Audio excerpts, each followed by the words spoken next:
What's up, fam? This is Stomper here from the Rhythm Abstract. Back to make another video with y'all.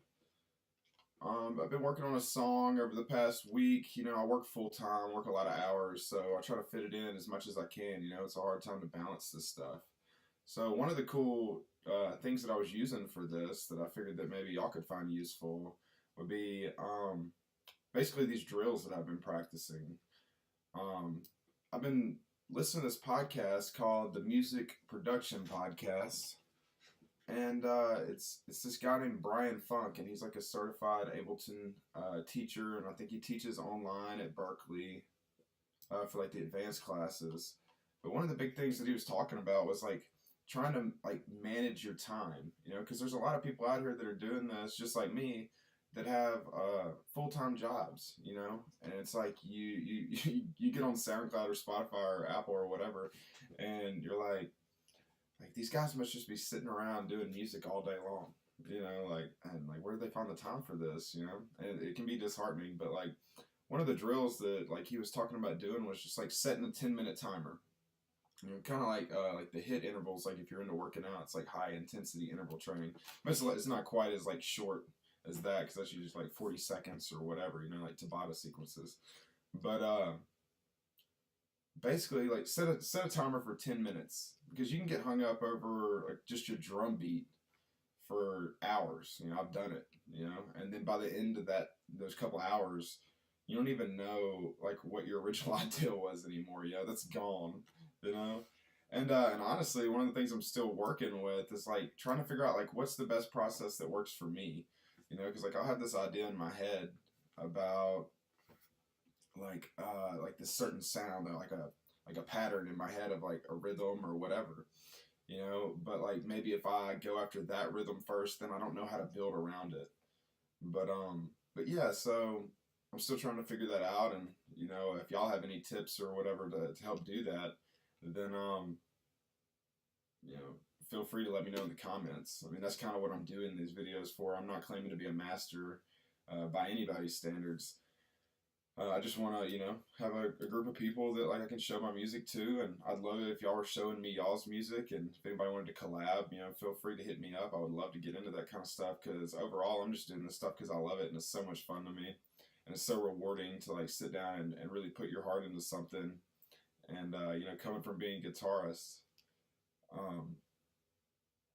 it's a big change, because when you're writing guitar, at the most you're writing two parts of a song, the rhythm and the lead.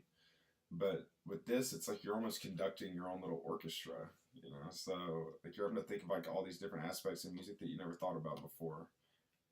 But anyways, it's just really rewarding to sit down and put so much work into something and have a result that actually sounds somewhat like a song, At least I hope so.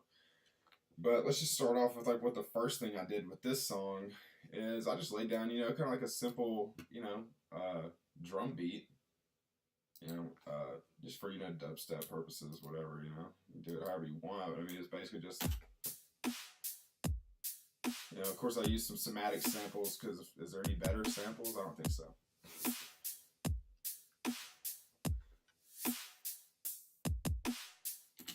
Just basic beat, nothing crazy, nothing special, just big fat snares, whatever.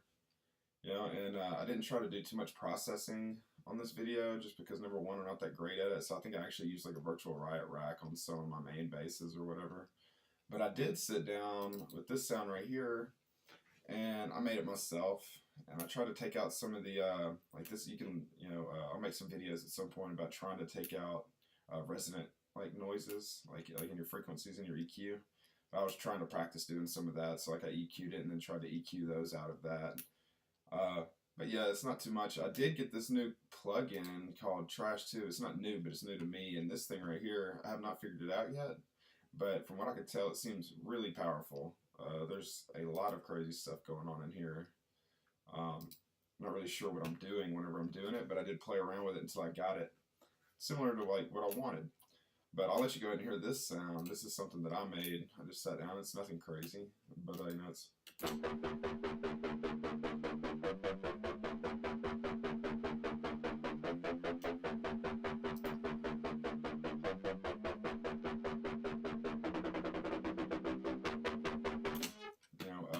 basically just used one LFO, just used my LFO on my on my low pass filter, just a steep low pass, the 24. High attack. I usually don't. I don't know.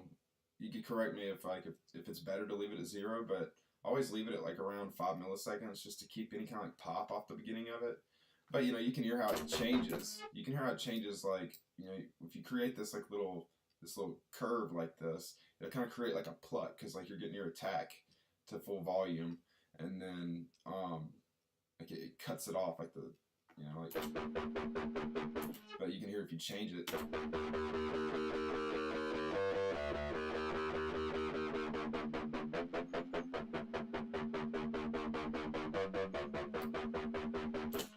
Yeah, and I actually have that Trash 2 plugin on that sound. It kind of gives us like this distorted, like drive, like grittiness. Yeah, I don't even know what that after. I love that little when you stop it. I love when you stop that little. I don't know why it's doing that. It's kind of like a happy accident, but it worked out. So I mean, I kind of just kept it simple. I did like you can hear the rate automation. Right here, for some reason it turned off. If that ever happens, you just click right here and re-enable it. But I mean,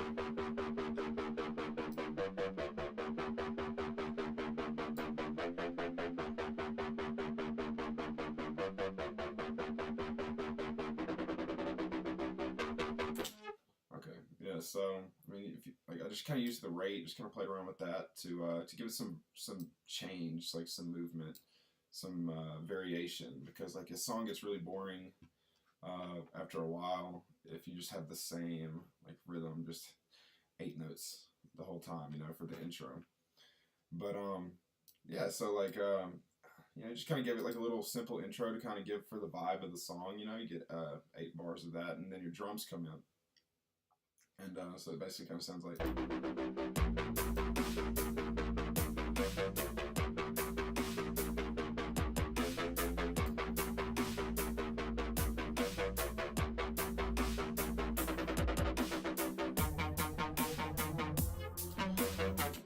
So then the difference right here, because like once we come into this build up, and I mean you could do like a verse if you wanted, it just depends on like what kind of song you're going for, like what you're feeling at that point in time, So, but I mean what I did was I just added another layer of this an octave up, and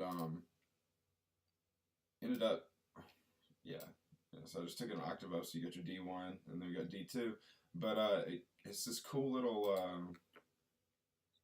I just kind of like syncopated. I don't know if that's the word. Like this one note right here, and it kind of gives it like this little cool little fall in.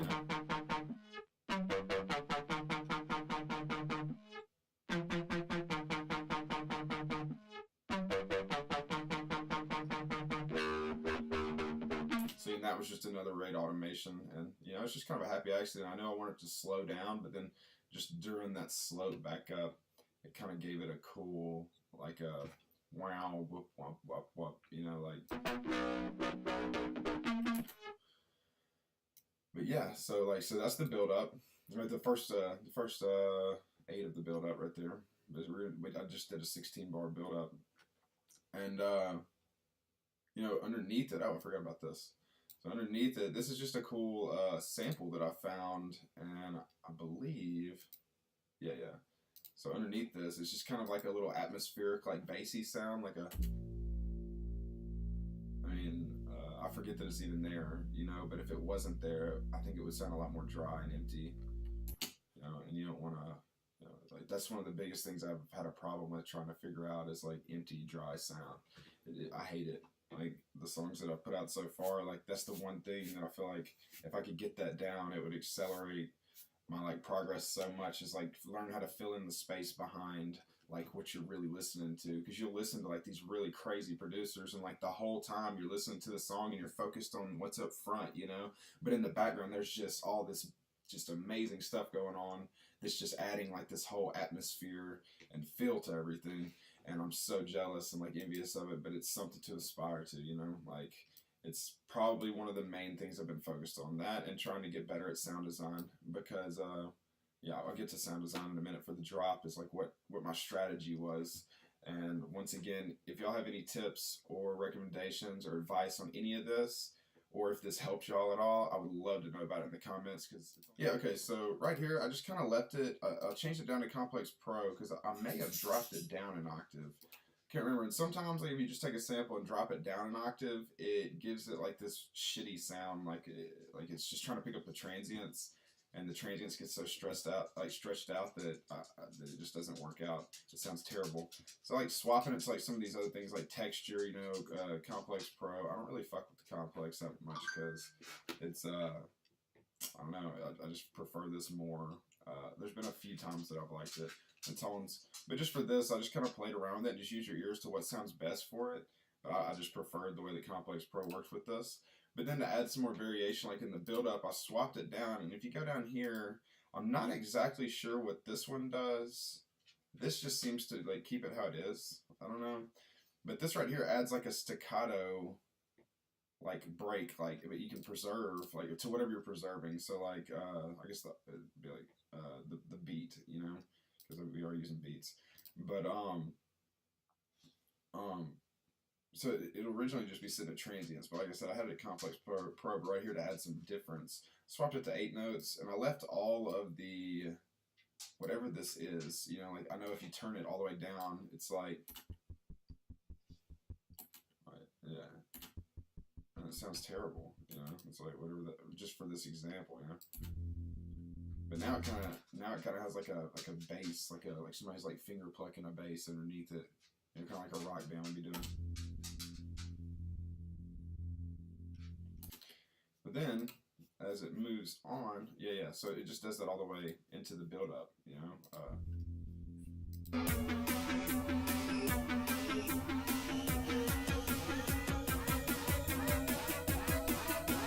Alright, so then another thing I did, which is something I hear done a lot, but I decided to try it out for myself, and I came over here and I used my sound design for the drop, for like for the noise that I made for the drop, like one of them, and I just, you know, copy pasted it down here to this channel because I wanted this to kind of, because like you'll hear a dubstep song or whatever, you'll hear like this like, it's almost like it gives you like a foreshadowing of like something that's gonna be like how the drop's gonna feel, you know, and it would slowly fade up in volume and just kind of usher you,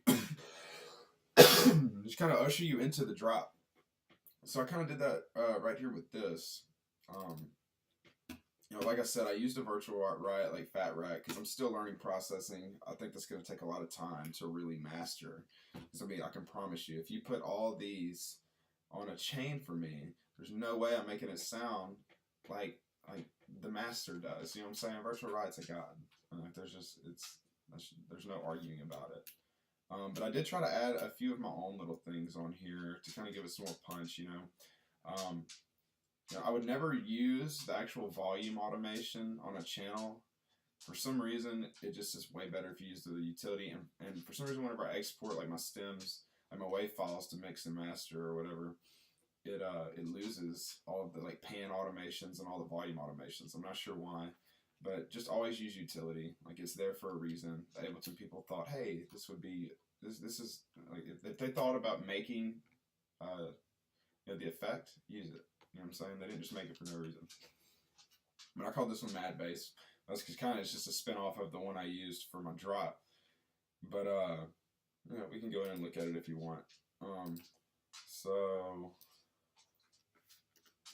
it's not a crazy shape. You know, like I said, I'm not the master sound designer yet. But you know, just play around with it. It's a lot of fun because like when something starts making sense, it really gets fun, you know? Like it's like, oh shit, like I'm making this cool noise.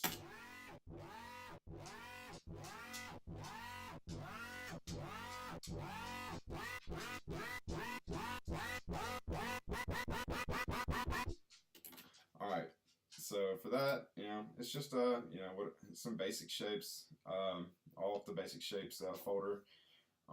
Use the Filthy in this MCB. Went in here, you know, maybe somebody can explain to me, like whenever you're using like basses, they always turn, like any video I've ever seen, they always turn the size all the way down. It's like they're using it for something else.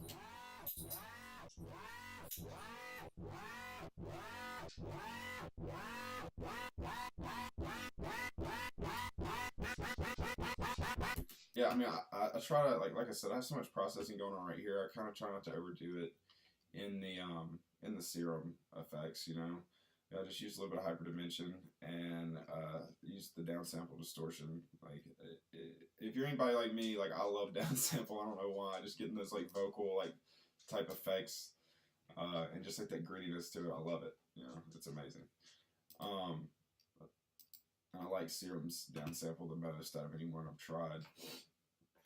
But anyway, so like, what even is this? See, like, I need to do a little bit better at organizing, because like this shouldn't all be, which I will, whenever it comes down to like really fine tuning everything. But just for the purpose of the video, I was just kind of trying to get everything to where I'm not doing too much crazy stuff. Let's see, what is this? Yeah, so this is just like a tape stop, like a break stop kind of. Yeah, I get a lot of samples off of Splice, and you know, I definitely recommend getting on that, you know, because Splice is where it's at. You only got like something like over 2 million samples on there. It's crazy. You find anything you need just about. But yeah, and I use this. I got this off pretty much every sample. I either got it from Cymatics or Splice. I plan on getting a contact mic so I can do my own. But until then, I mean, these people are killing it, you know. But it's just fucking headbangers. Fucking headbangers. Simple, you know, like generic dubstep shit that, you know, before it drops. We've all heard it, you know, you gotta have some random fucking phrase before it drops. Okay, so then for this, it's just like an open hi-hat that I took and I reversed it, stretched it out. So like all you do is you can hit reverse. And so then it's a hi-hat. If I divided that down, okay, so we're starting to get down to hi-hats, you know what I'm saying? But I don't want to go back to it. And then this is one of those things like where you just play around with it. I use the textures, and then I played with the grain size and the flux. It's just kind of, like I said, you know, I just play around with things by ear and get it how I want it, you know, because it just kind of fit the feel of the song to me, you know. But if we want to look at the drum build-up, drum build-up's going to be, you know, I kind of think I just go into like a two-step. I did go into it right here. It's a two-step beat. Because like what happens is, if you don't know this, if you go into a two-step beat, so which that would just mean the snare, like the kick's going to hit on, I mean you can do the kick however you want, but the snare's going to hit on the 2 and the 4 every time. But whenever you use a two-step into a build-up, whenever the drop hits and it goes back to moving that snare from the 2 and the 4, when you move it back to the 3, so just kick on the 1 and the 3 for the snare, then it's like a natural halftime feel. Like you don't actually have to drop any tempo or anything like that, but like it just drops, like right into halftime, and it just gives it this really heavy effect, you know. So like let's listen to it, you know. So here's the build up.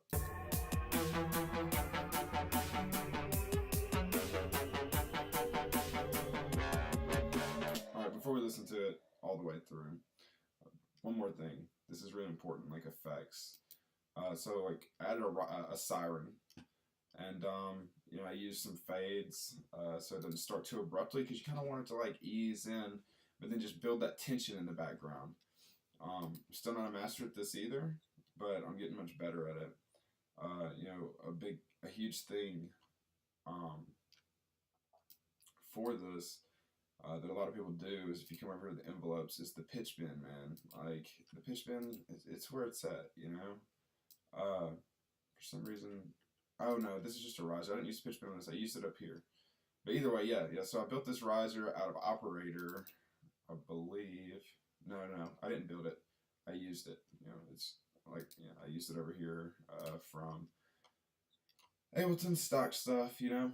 But I basically turned this into like this intro. I just, you know, and then it comes over here, some more variation, and then the build up. And for the build up, I'd most certainly use the pitch bend. You know, I started it lower, dropped it down, and just maxed it out, you know.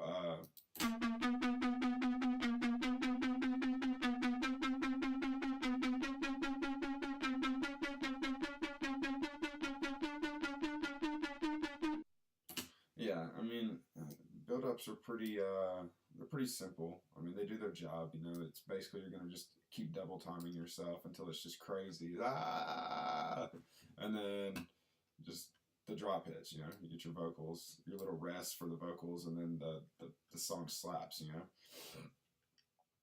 but yeah, everything just speeds up and then keeps doubling over itself, and then you have this cool fill, and then somebody says something, and then everybody just starts mosh pit. You know, like whatever. It's awesome. But it's also, it happens every time, so it gets made fun of a lot, you know? So anyways, let's check out this build up, and you can tell me what you think. I'm just gonna let it play.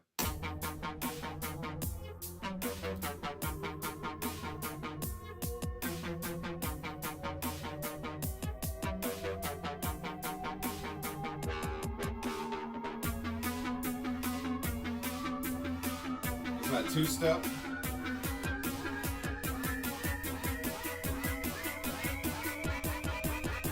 Fucking headbangers.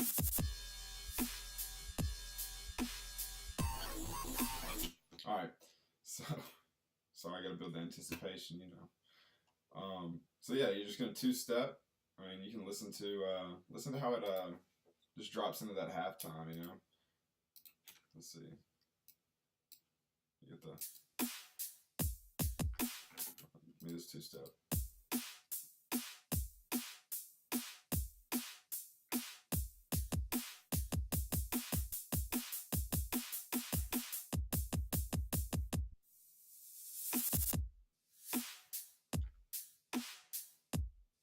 Yeah, it just falls into the pocket like that. But anyways, so then for the drop, my strategy. I don't care what you have to say about it. Okay, this is all built off the 10-minute drill. Okay, 10 minutes for each part. You know what I'm saying? You don't want to sit there. That's another reason why this crap's so unorganized. You know what I'm saying? Because I'm just like, oh, I gotta hurry up and fit this all in. You're not overthinking. Like, I want to make the most complex rhythm I've ever heard, the biggest, like, catchiest thing. Like, come on, man. Like, you know, you can't make the best thing you've ever made all the time. You know. But what I use, because I wanted to practice sound design in the process, but also on the fly, so I'm not overthinking it. I took a prototype from his sample pack that he released of this F bass shot, and I tried to use that as something to base my sound design around. And my sound design doesn't sound like it, but I tried to use something that would fit with it. Just to kind of give me like a reference, because it's kind of like an A/B comparison. Like if you listen to a professionally done something and then yours, like especially when you're like, from what I hear when people are mixing and mastering, that's a big thing to do. Is to like, if you want a professional sound, you get a professional song and you go back and forth. Like okay, and you try to get your song as close to theirs as possible. But let me take a look at how I made this. You know, it's just working off of like a half. I think I did automate it. I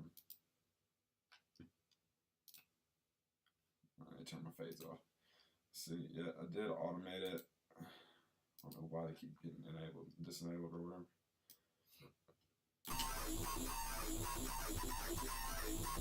Yeah, so, you know, it's just one of those things you just play around with your rhythm, you know.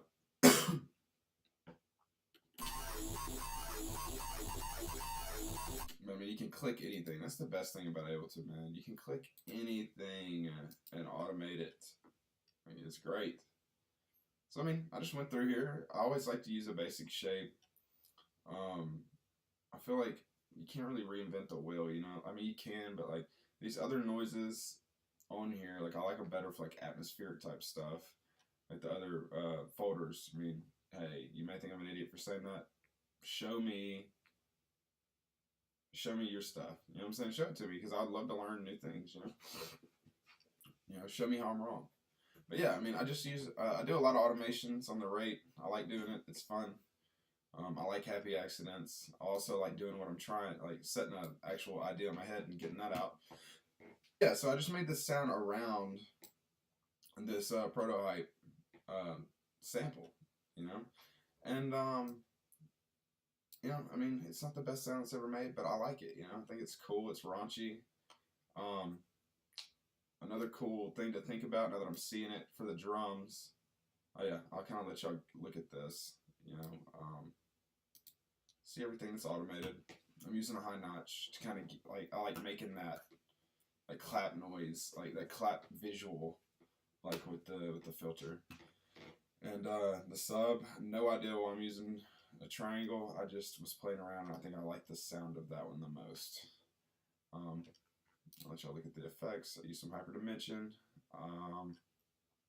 downsample, and some, it looks like some OTT, some multiband compression. Not OTT, just multiband. So anyways, I don't know, let me think about something real quick. For some reason, are you supposed to compress distortion?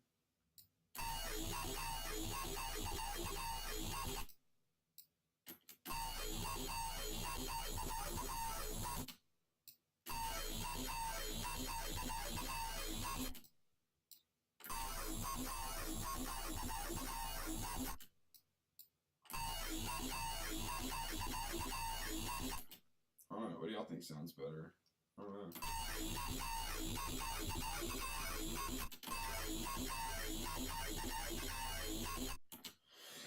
Tell me what I'm doing wrong. Are you supposed to put compression after distortion or before? Or does it matter? I don't know. I think I kind of like this though. But anyways, oh yeah, so another thing for big effects, like in your drums, like for drops, these reverse cymbals into the snare. Like, just check it.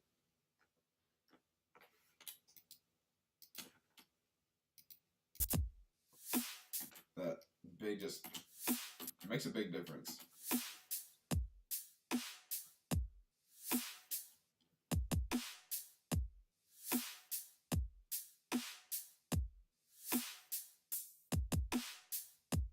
Oh yeah, I mean, I love it. It makes a big difference. I use it all the time. You just don't want to use it every beat. At least in my opinion, it just gets overused. It's nice if you use it to like flare up little sections. But yeah, so that's this noise, this bass that I use. You know, like I said, I based it off that prototype thing. And then as far as like the background elements, people were really good at this. I'm still learning it. And also we're using this 10-minute drill. So I had this weird noise that I used right here. The sample, I love it. And I just kind of chopped it up. I brought it over here. I chopped it up all down here and kind of used it as like a background thing, but I put it on this, like on a weird beat to kind of just give like a weird feel. It's like on the one, it's like really hitting on like the one and then the three and.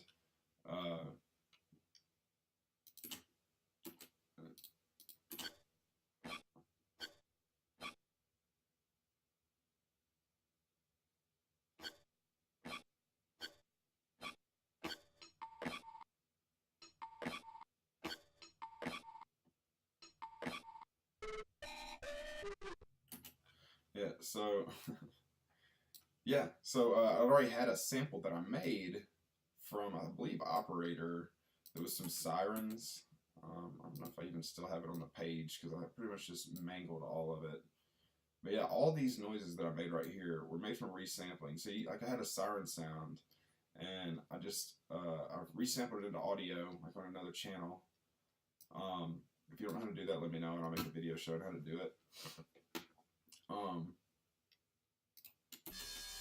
Man, I wish all this stuff was more organized when you only have 10 minutes. But yeah, so I made like all these noises out of the siren. And it's literally all just from going in here. You know, like if you had the original sound, clicking it, deciding which of these you want to use, just playing around, transpose it up and down, cut it in half, stretch it as far as it'll go, whatever, you know, like just play around with all these things. They're a lot of fun. It's really one of my favorite things to play around with is resampling. It's so much fun. And plus when you do that, these big effects chains, which I don't have any because it's all audio right now, but I need to do that. I need to go through and EQ everything again probably, and maybe add some saturation or whatever. But all these things are like, oh yeah, so sorry, I lost my train of thought. Basically the big thing is like if you're resampling, you don't have this big long effect chain that's just like eating your CPU up, you know, right here. Like it'll just trash your computer CPU. If you got like at the end of a song, if you got like 50, 60 tracks going, and they all just have effects change, you can forget it, dude. Unless you have the best computer on earth, you're not running all those tracks like these giant where you're scrolling across the bottom, all these processing effects at the same time. So if you can condense that into audio, audio is much more flexible than MIDI. Like MIDI, you can do some stuff with, and I like it for like workflow, like compositions sometimes, but or you know, like half the time. But audio is really the funnest thing to play with because you can, you know, go in and warp sounds and, you know, like stretch it and just do anything you want to. It's like super flexible. I love it. But yeah. So I took this you know, prototype sample and I kind of played with it. You know, like this is basically how it originally sounded. Like that's it. I used it. You know, that's whatever. Talk shit if you want to, but use the tools that you have. He released it for people to use it. You know, but this I can tell just from right here. Yeah, I can tell right here I stretched this, like I doubled it. You know what I'm saying? And then I cut this in half. You know, so like you just use these things for like creating the rhythm that you have in your head. Like, you know, just, you know, you don't want to keep doing the same things. That's one of the biggest things I hate. Now there are some like trap and like rhythm drops that just have like this really cool, like badass rhythm, and it's okay that they repeat it, like, you know, like it's on a loop kind of, because the rhythm's so good and their sound design is just so big. But it's never like there's a way to do it without it being boring. But so often, like I hate songs that make this stuff boring, man. Like it gets so old. Like quit using just a loop and just like really, dude. Like it's like one of the most annoying things about electronic music to me is like people, you know, just because they're wanting to pump songs out or whatever they're trying to do, you got to be creative with this. You know, you need to try to have different rhythms going. Something to keep the listener, like at least for me, like I don't want to always know what's coming, you know, like I want to think I know what's coming, you know, like because you got this thing right here building you up, you know, and you're like, oh shit, here we go, baby, like I know what's coming, and then something else happens, but it's still great, and you love it, man. You're like, oh shit, you know, that's what like catches you off guard, and you're like throwing down your car, almost running your car off into the ditch because somebody's just slapping you, man. But yeah, so like I have this main drop running, and underneath I have these like little effects that are like, you know, like kind of keeping it a little bit wonky, like off, like it's not quite on the beat. You know, I don't know what you want to call that. I guess it's just off. You know, I don't know necessarily know if it's syncopated or not. It would be the word, but anyways, yeah. And then over here I just took these sirens, and I just played with them. Like this happened from a freaking siren. Like this noise, like that happened from the same siren noise that is right here. That's the same noise. You can see it's still titled the same. You know, but I love this noise. But one thing that will cause your sound to be empty, that I'm just now starting to kind of get the hang of, is having no subs, which I should rename this.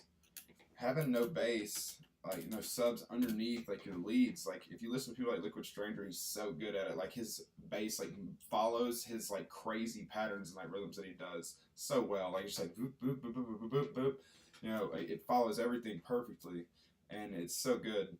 And he's literally my favorite DJ, favorite producer. Like he's amazing, man. But yeah, so I mean, this is just a simple operator sub. I haven't even EQ'd this yet, man. Like, look, this is all just for the most part. There's some processing I did like down here on that lead and up here on this bass. But I mean, I try to keep it like pretty much to the bare sound for now, just because if I'm using all these effects to like get a different sound, then if you're really a beginner, you know, like someone that's inside your first year, you know, something like me, then it might be frustrating if you sit down and try to make something and it doesn't sound like what you're like the videos you're watching, because you're like, God, like how come mine just sounds so weak and so flat? So I'm just trying to keep it, you know, I'm just trying to keep it simple, you know. But this is just a basic bass, and I mean, if you're using like a trap bass or whatever, you would want to go in to like the pitch and change all this stuff to where it like hits at a higher semitone and then drops down like an attack where it's like boom, boom, boom, boom. But this is just gonna follow underneath, so I just kind of kept it simple. If y'all have any advice, like how I can make it better, or if you think that I'm doing it wrong, then let me know. I'd love to hear it. Like, I'm down for all critique. Yeah, but it's basically just like, whoops. So the drop happens. Okay, yeah. So I mean, it's just gonna follow underneath the underneath these big main basses, but I give it a rest because I don't want just bass hitting the whole time, you know, because I mean that would get old, you know. It would also take away from the lead. And you have the other bow, bow, bow, bow, bow, bow, bow, bow, bow. Then you got, yeah. So I mean, it's just gonna follow underneath this.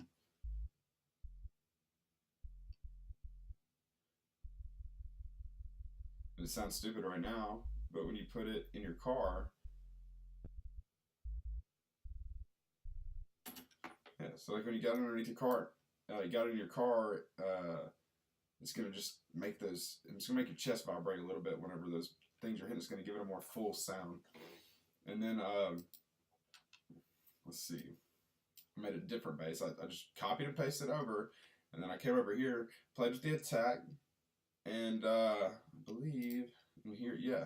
So I added some filter drive and the shaper drive to it. Just kind of played around by ear, you know, just to get it that gritty. Because like since we have this, this is kind of trappy, I guess, in a way. It's just more like bass music, I guess, right here. I don't know, but I love this thing that people have been doing where they have this like super distorted bass underneath, like it's just like where it's just pushing. And then they have like a lead going over the top of it doing their thing or whatever. So it kind of sounds like.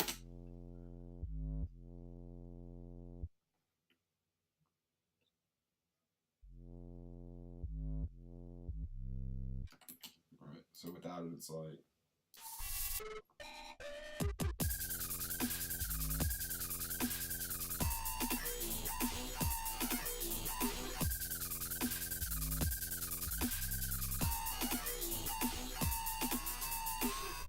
So this weird drum beat up here is the last thing I'm going to say, and I'm just going to let you hear the song through to like end the video. And hopefully y'all can give me some feedback on how to make these videos better. I hope that y'all can share it, like it, subscribe, you know. This has been fun, you know. Like I'm thinking I could actually get into something like this, you know. Even if I don't end up having a big following or nothing, I don't care about that. Like if I have 20 of you guys watching my videos with me every week, and we can do some live streams. We could probably I could probably make a Discord. We could hop in Discord together and like work on songs together. That'd be cool, man. Like I want to collaborate. I really do want to make a community. I'm not trying to to get anybody's money or anything like that. Like, hey man, like if somebody wants to collab on the rest of this song with me, that'd be sick. Like I'm super down. I'll send you the project file. You know. But yeah, so for this thing, like, I don't know if this is anything to necessarily teach somebody. This just kind of resulted from the 10-minute drill. I mean, this drum beat's ridiculous. Like, there's no reason that you should ever, like, be trying to, like, necessarily think, like, oh, I need to learn how to do that. Because it was really just, I mean, it's kind of stupid in a way. So, I mean, you got this regular beat, and it's like...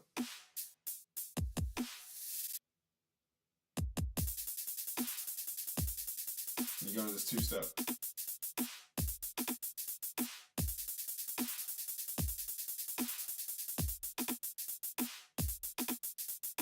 Like, I don't even, like, yeah, like, I wouldn't worry about that. Like, you could easily just rock your little beat all the way through your drop if you want. I was just doing that because I'm weird. I don't like weird music. So, anyways, yeah, I hope any of this was helpful. If there's any stuff that I left out, any stuff that y'all still actually want to know, or if y'all have any, like, certain sounds that you want to learn how to make, I'll give it my best shot. I'll go make this stuff.